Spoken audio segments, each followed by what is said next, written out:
पीले दांत वाली बहू। रंजना कभी ब्रश नहीं करती थी।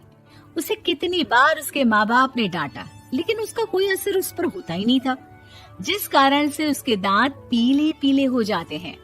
शादी के बाद अरे बहू, वैसे तो तुझ में कोई कमी नहीं है, पर तेरे दांत इतने पीले कैसे हैं बेटा? कैसे मतलब? कोई सर्जरी थोड़ी ना कराइए। वो तो क्या नाम, मैं ब्रश नहीं करती थी तो पीले हो गए। अब क्या करूं? आप कहें तो लाल करवा लूं या फिर काले? यार ये क्या है, क्यों माँ से लड़ रही हो? लड़ रही हूँ? अरे मैं लड़ रही हूँ या ये बोल रही है कि दांत पीले हैं, पीले। अरे तपस्या थोड़ी ना की है इन्हें पीले करने के लिए।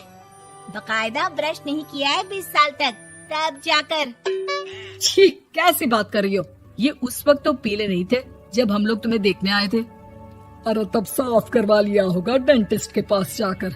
अब देखो कैसे पीले पीले लग रहे हैं। रंजना सास की तरफ गुस्से से देखती है। फिर शुरू हो गई पीले पीले पीले। अरे पीले तो तब भी थे जब मेरे हाथ का रसगुल्ला उड़ा उड़ा कर खा रही थी और बोल रही थी, लड़की नहीं गुणों का खजाना दे रहे भाई साहब आप। खैर, अब वो लोग करते भी तो क्या करते, पीले दांत वाली बहू पल्ले पड़ी थी तो झेलना तो था ही। एक दिन कीर्तन में रंजना गाना गा रही थी। अरे कमला बहन, माँ का द्वार है, यहाँ तो सब शुद्ध होकर आते हैं, फिर अपनी बहू को ब्रश भी नहीं करवाती तुम। दूर से पीले पीले दांत भक्ति में बाधा उत्पन्न कर रहे हैं। अरे कोई 2 साल की बच्ची थोड़ी ना लेकर आई हूँ मैं बहू बनाकर। अच्छी खासी लड़की है, अरे कैसे करवाऊं ब्रश? ये तो उसे खुद करना चाहिए ना। अब माँ बाप तो इसके जैसे तैसे निपटा दिए, ये नहीं सोचा कि सास कैसे संभालेगी।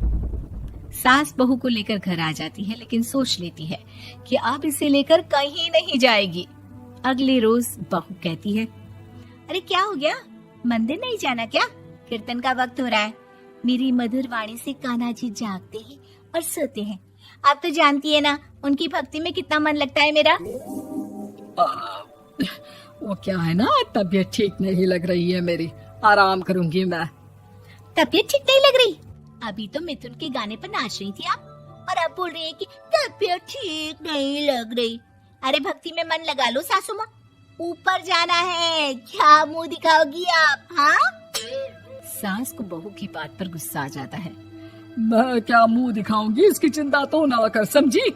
अपने मुंह की चिंता कर, जो ये पीले पीले दांत लेकर हर जगह पहुंच जाती है। पता है लोग कितना मजाक बनाते हैं। ना जी ना, मैं नहीं जाना कहीं तेरे साथ। तो ये बात है, कोई ना, मत जाओ, मैं अपने कमरे में ही बैठकर भक्ति कर लूंगी। ऊपर वाला दांत थोड़ी ना देखता है, मन देखता है, भावना देखता है। और अरे बस बस, तू सब कुछ दिखा, बस ये सफेद चमकदार दांत ना दिखाना किसी को, है? जा यहाँ से। बहू को सास की बात का कोई फर्क नहीं पड़ता, वो तो जैसी थी वैसी ही रह जाती है। सुबह नहाकर किचन में खाना बनाना, फिर खाना खाना, कीर्तन भजन करना और सो जाना। एक दिन, माँ जी मैं सहेली के घर जा रही हूँ, शाम को लेट आऊंगी। हाँ हाँ तो जाना, मैंने कौन सा तेरी आरती करनी है घर पर बैठकर। रंजना सहेली के घर जाती है, जहाँ वो पार्टी में जाने की तैयारी कर रही होती है। अरे शिखा, कहाँ जाने की तैयारी कर रही है? मैं गलत वक्त पर आ गई क्या? अरे नहीं यार, उल्टा सही वक्त पर आ गया। मैंने ये साड़ी और ज्वेलरी निकाली है यार, शाम को इनके ऑफिस की एक पार्टी में जाना है। बताना कैसा लग रहा है ये सब? नहीं यार, इस ड्रेस के साथ तो वो वाली ज्वेलरी अच्छी लगेगी। हाँ हाँ सही बोल रही है, मैंने ध्यान ही नहीं दिया। वैसे तो हमेशा से मस्त फैशन सेंस रखती है। तो बड़ा जाती होगी ना पति के साथ पार्टी में। रंजना कुछ नहीं बोलती, बस सोचती है कि यार काश ये बात सही हो जाती, पर मैं क्यों नहीं जाती पार्टी में? क्या इन लोगों की कोई पार्टी होती नहीं होगी? रंजना घर आती है और रात में पति से सवाल करती है, एक बात बताइए, आप मुझे किसी पार्टी में क्यों नहीं ले जाते? क्या आपकी यहाँ ऑफिस में पार्टी नहीं होती? पति बेचारा क्या कहता कि दांत पीले हैं तुम्हारे इसलिए। अरे कोई पार्टी होती नहीं हम लोगों के ऑफिस में, तो कहाँ से लेकर जाऊं? और मार्केट, मॉल, कहीं वीकेंड घूमना, कहीं तो। अरे यार, सारे हफ्ते में एक छुट्टी मिलती है, तो सोचता हूँ कि आराम ही कर लूं। क्यों? रंजना मन मार के रह जाती है। पहले कभी सास के साथ मंदिर जाया करती थी, लेकिन वो भी सास ने ले जाना बंद कर दिया। घर बैठी बैठी रंजना बोर हो जाती है। तभी उसे आइडिया आता है और वो मायके जाने का सोचती है। सासू माँ, 2 दिनों के लिए मम्मी के घर जा रही हूँ। अच्छा अच्छा, ठीक है, आराम से जा। और हाँ, माँ से कुछ अच्छी आदत सीख कर आना कि कैसे शरीर के हर भाग की तरह दांतों की सफाई भी जरूरी होती है, समझी? शुरू हो गई ना आप। वो लोग आपकी तरह नहीं है कि छोटी छोटी बात का बतंगड़ बना दे। उन लोगों के लिए मैं मायने रखती हूँ, ना कि मेरे पीले पीले दांत। रंजना माँ को बिना बताए उन लोगों को सरप्राइज देती है, लेकिन जैसे ही वो दरवाजे पर पहुंचती है, अंदर देखती है कि घर वाले कहीं जा रहे होते हैं।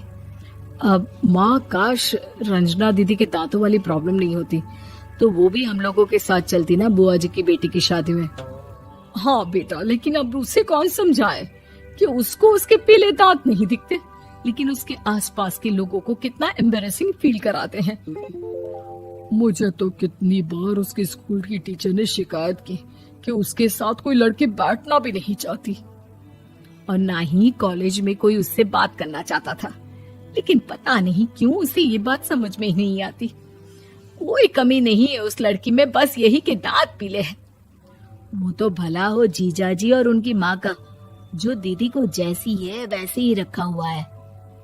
रंजना को अपने घर वालों की बात सुनकर बहुत दुख होता है। वो सोचती है कि वो क्या करे, लेकिन फिर वो सीधा डेंटिस्ट के पास जाती है, अपने दांत चमकाती है और कसम खाती है कि वो रोज ब्रश करेगी। अरे क्या हो गया? तुम तो 2 दिनों के लिए गई थी ना, पर कोई ना, अच्छा है, चलो आ गई तो। रंजना सास के सामने आकर खड़ी हो जाती है और पूरी स्माइल करती है, उसके चमकदार दांतों को दिखाती हुई। हैं?